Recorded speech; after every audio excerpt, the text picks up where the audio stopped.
I learned something new earlier this week. Had a failed power supply, which is the one that's been removed. Just had no red light on it, indicating it was dead. So I got out a spare, installed that there, and these things have a handy green plug on the end, which means you just prise that out, plug it in, had a red light on the new one. Everything was dead. Oh, don't tell me I've got a dud power supply, because that's my only spare at the moment. So I looked closer, and if we look at the labels of the pinouts, we've got control minus, control plus, push, yep, that's good. Bottom one says ground, that's the original one. It says ground, then 12 volts. Top one says 12 volts, then ground. So, okay, got to reverse those two wires. Then the bottom three, say on the bottom one says COM, then NC and NO. The top one says NO, NC, ground. So I had to swap the third one up. Sorry, the third one up had to go to the bottom. So yeah, once I did that, everything was okay. But now I know, look out for that, because that's a trap for players. It's already Thursday and I've done little of note this week. I have tried to start up this shed PC a few times, and it hasn't gone well. It's come up eventually and said it was doing a disk check on drive E, projected to finish in 24 hours, which I was never going to let run to completion, because I don't leave this machine on too long. It's warm over here. So what I've done now is I've disconnected all but the system disk. Now we'll see what happens with this now. But while I'm waiting for that to do something, if anything, I have this thing. This is actually a power pack for a Hoover stick vac, and the battery pack was not holding a charge anymore. So before I left Australia, I actually on eBay looked all over for replacement power packs, and they could not be bought. But somebody was offering replacement battery packs to put in if you game yourself. I haven't got around to it up to now, so these batteries might be dead of old age anyway by themselves. But it's a non-trivial exercise, because you see there's a black wire and a white wire there and a red wire which go off to here, and then there's three more, well, there's a blue wire as well, and there's three more wires to the end there, and there's various linkages across the ends of these triplets, and this has different linkages to this. So I'm going to have to try and figure out how to make that go.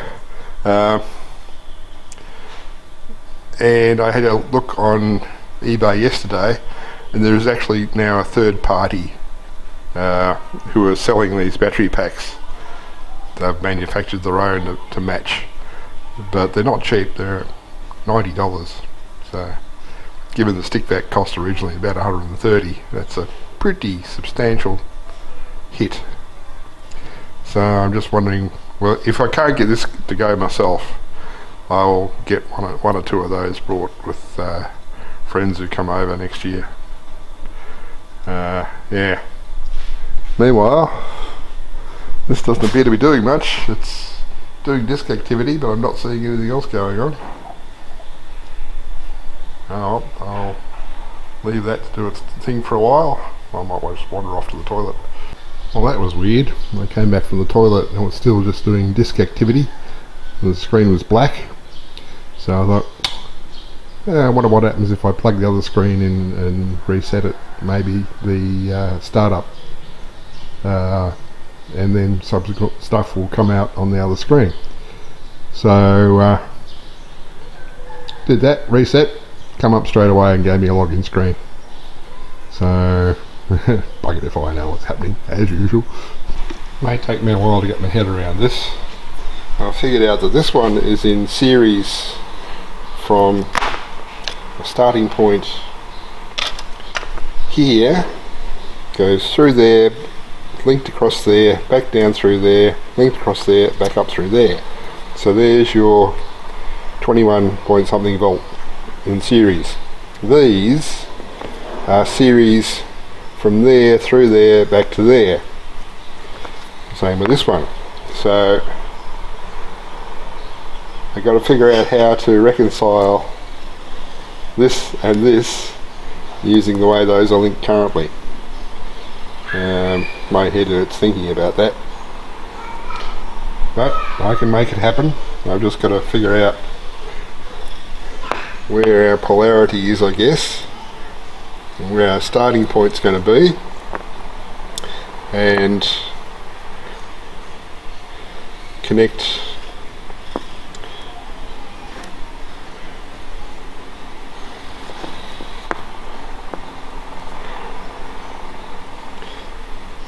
yeesh. I'm going to have to connect one of these. No. Going to have to be that. Okay. Turn this one over.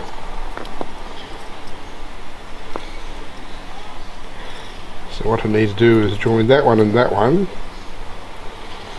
And my inputs will be that one there. And back out of this one. So, okay. And then I've got all these wires on these intermediate links here. So we've got the black wire. Oh well, yeah. And then there's the ones that solder onto the. Oh boy! Oh boy! Oh boy! As the 4 wires go to intermediate links. These 4 wires go to intermediate links between different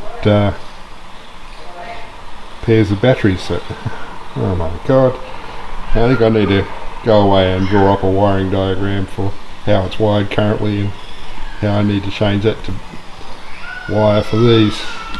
And if that becomes too headache inducing, I'll just say give up on this one and spend the $90 on a replacement pack. Meanwhile, I disconnected this screen, connected it back to the DVR it's on, and told this to do a reboot, and now we've got full disk activity over there after reconnecting up the other batteries. So let's just change input again and see what we have, if anything.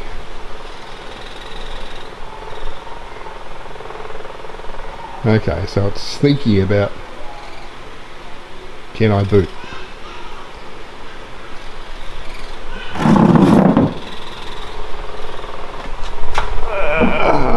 I'll just sit here and relax for a while.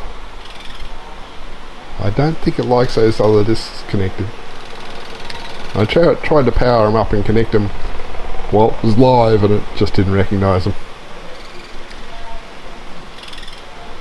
So may have to pull them out and put them in a USB adapter and just plug them in that way and run a disk check on them. I can do that.